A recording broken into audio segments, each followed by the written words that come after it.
Piwulang agung para winasis, pitutur luhur pakeming tanah Jawa, kang migunani tumrap manungsa, lampah lakuning kawula utama.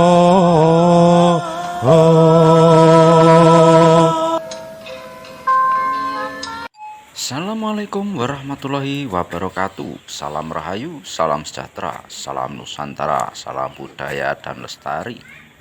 Jumpa lagi dengan Blitar Channel 999. Kali ini Blitar Channel akan meriwayatkan para penghulu Blitar. Tapi sebelum itu jangan lupa selalu dukung channel kami agar supaya terus berkembang dengan baik, dengan cara ketik tombol subscribe, like, komen, dan share-nya.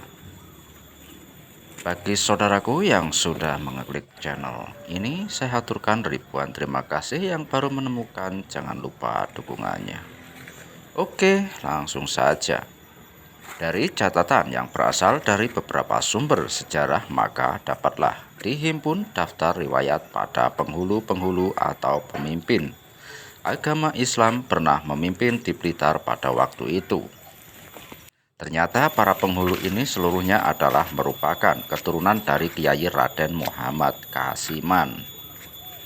Menurut catatan yang terhimpun sejarah Kabupaten Blitar saat ini, sebelumnya adalah merupakan peleburan dari beberapa daerah kadipaten di sekitarnya, antara lain Kadipaten Srengat, Kadipaten Lodaya, dan Kadipaten Blitar. Wilayah kabupaten pada waktu itu dipimpin oleh seorang adipati yang umumnya memperoleh sebutan atau bergelar Kanjeng Adipati. Pada waktu itu penghulu di Kadipaten Srengat adalah Kiai Raden Muhammad Kasiman, yang merupakan pengganti dari ayah yaitu Kiai Raden Taklim, sampai saat peleburan wilayah menjadi Kabupaten Blitar. Penghulunya adalah Kiai Raden Muhammad Kasiman, yaitu yang semula menjabat sebagai penghulu Kadipaten Srengat menjadi pejabat baru sebagai penghulu Kabupaten Blitar. Pada tahun 1820 penghulu Kiai Raden Muhammad Kasiman wafat dan dimakamkan di Desa Babatan Gunung Pegat, Srengat. Letak makam ini sampai sekarang sudah tidak ada bekasnya sehingga sulit untuk dicari. Selanjutnya penghulu Blitar dijabat oleh Kiai Raden Imam Besari 1820 sampai 1828. Beliau adalah putra Kiai Raden Muhammad Kasiman dari istri pertama dan tempat tinggalnya di Desa Pakunden, Blitar. Mulai saat itu Pangulon sebagai tempat kegiatan tugas penghulu dipindahkan dari Srengat ke Pakunden, Blitar. Sebagai penghulu kedua, beliau mendirikan masjid di tepi sungai Lahar di Desa Pakunden.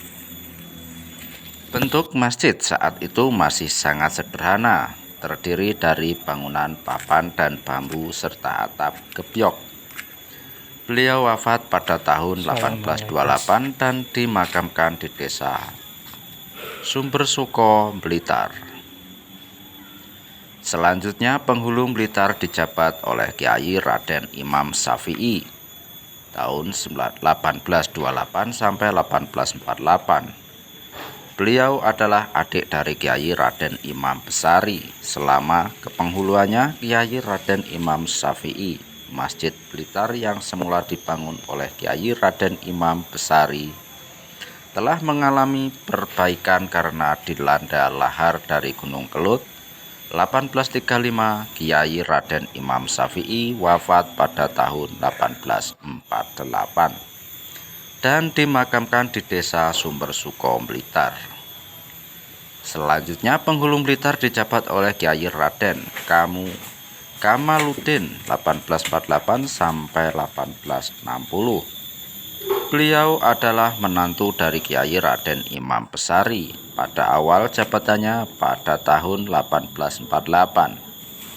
Masjid Blitar dilanda lahar Gunung Kelut lagi hingga mengalami kerusakan cukup parah atas persetujuan Adipati Blitar pada waktu itu, Raden Muhammad Aryo Ronggodinegoro. Maka Masjid Blitar yang baru didirikan di sebelah barat alun-alun Blitar termasuk rumah penghulunya, Kiai Raden Kamaluddin, wafat pada tahun 1860 dan dimakamkan di kompleks masjid, yaitu terletak di pojok Masjid Utara.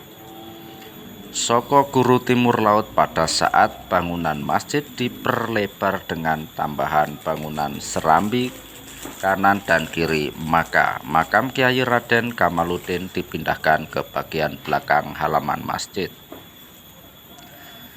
Selanjutnya penghulu Blitar dijabat oleh Raden Surjo 1860 sampai 1861, putra dari Kiai Raden Imam Syafi'i. Karena sesuatu hal beliau hanya menjabat penghulu Blitar selama 1 tahun saja. Jabatan penghulu Blitar berikutnya adalah Kiai Hasan Suhada 1861 sampai 1885. Kiai Hasan Suhada adalah putra kedua dari Kiai Raden Muhammad Kasiman.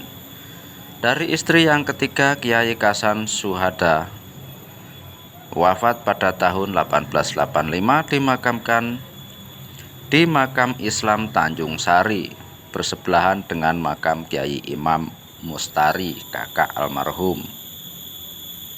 Selanjutnya penghulu Blitar dijabat oleh Kiai Imam Burhan, putra ketiga dari Kiai Hasan Suhada. Pada tahun 1890, Masjid Blitar telah dirombak dari bangunan papan dan gebyok diganti dengan bangunan tembok perkasa. Ini seluruhnya mendapatkan persetujuan dan dukungan dari Kanjeng Bupati Raden Adipati Warso Kusumo. Selama kepenghuluan Kiai Imam Burhan, Masjid Blitar ini telah mengalami perbaikan sebanyak 2 kali karena dilanda lahar Gunung Kelut tahun 1901 dan sampai 1919. Pada tahun 1927 dibangun gapura masjid dan pada tahun berikutnya 1928 dibangun menara masjid yang terletak di sebelah kanan depan masjid pada tahun 1933. Ditambah pembangunan serambi kanan kiri Masjid Kiai Imam Burhan, wafat tahun 1933, dimakamkan di belakang masjid. Selanjutnya penghulu Blitar dijabat oleh Kiai Muhammad Irhami 1933 sampai 1949. Kiai Muhammad Irhamni adalah putra Kiai Imam Burhan. Pada saat itu penghulu Blitar disebut Pulau Penghulu Landrat. Blitar, kondisi Kabupaten Blitar telah mengalami perubahan drastis disebabkan pengaruh adanya Perang Dunia Kedua, di mana bala tentara Jepang menguasai Blitar selama 3,5 tahun, diteruskan dengan Perang Kemerdekaan, sehingga tugas dan fungsi penghulu Blitar mengalami kemunduran. Tugasnya Kiai Muhammad Irhamni wafat pada tahun 1949, dimakamkan di belakang masjid. Selanjutnya penghulu dijabat oleh Raden Damanhuri 1949 sampai 1957. Raden Damanhuri adalah putra Kiai Imam Ghazali Naib Kanigoro. Kiai Imam Ghazali adalah putra ketujuh Mangenharjo. Mangenharjo adalah merupakan putra Kiai Imam Mustari, di mana Kiai Imam Mustari adalah putra Kiai Raden Muhammad Kasiman pada penertiban urusan pemerintah Kabupaten Blitar. Pada waktu itu maka status kepenghuluan Blitar diganti menjadi kantor urusan agama. Kabupaten Blitar, sehingga dengan demikian Raden Damanhuri adalah penghulu Blitar yang terakhir. Raden Damanhuri wafat pada tahun 1957, dimakamkan di Kanigoro.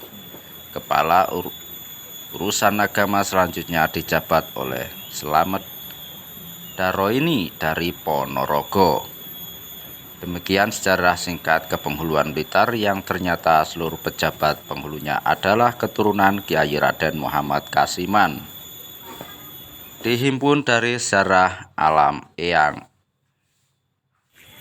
Inam Ajun penghulu Blitar pertama dan sejarah pembangunan Masjid Besar Blitar yang dipelopori oleh Saudara Haji Muhammad Bahri Pakunden. Oke, itulah sedikit secara singkat tentang riwayat penghulu di Blitar. Semoga bermanfaat untuk kita semua. Salam Rahayu, Sakum Dumadi. Assalamualaikum warahmatullahi wabarakatuh.